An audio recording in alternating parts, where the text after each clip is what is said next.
Je pensais pas que ça allait être aussi bon. La pistache et la framboise, c'est un combo parfait.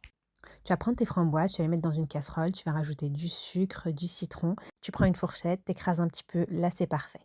Tu vas prendre de la mascarpone, tu vas rajouter de la crème liquide et là tu vas fouetter. Tu fouettes un peu, ensuite tu rajoutes 3 cuillères à soupe de sucre et tu rajoutes ta pâte à pistache. Ensuite tu vas prendre ta maryse, ça mélange beaucoup mieux. Tu vas mettre du film alimentaire sur ton plan de travail et tu vas faire 3 rangées de 10 boudoirs. Tu les trempes mais légèrement, pas trop. Ensuite tu vas prendre ta composée de framboise que tu as mis au frais et tu vas la mettre juste sur la rangée du milieu. Tu prends ta pâte à pistache et tu la mets pas généreusement sur les côtés, juste un petit peu et tu justement de ne pas en mettre beaucoup sur les bords pour que tu puisses souder ça à la fin. Ensuite, tu vas en mettre bien généreusement au milieu et tu vas prendre ta pâte à pistache. Moi, elle était assez dure, donc je l'ai délayée avec du lait. Après, j'ai rajouté des crêpes dentelles pour le croquant. Tu peux utiliser de la pâte à pistache ou de la crème de pistache ou une pâte à tartiner à la pistache.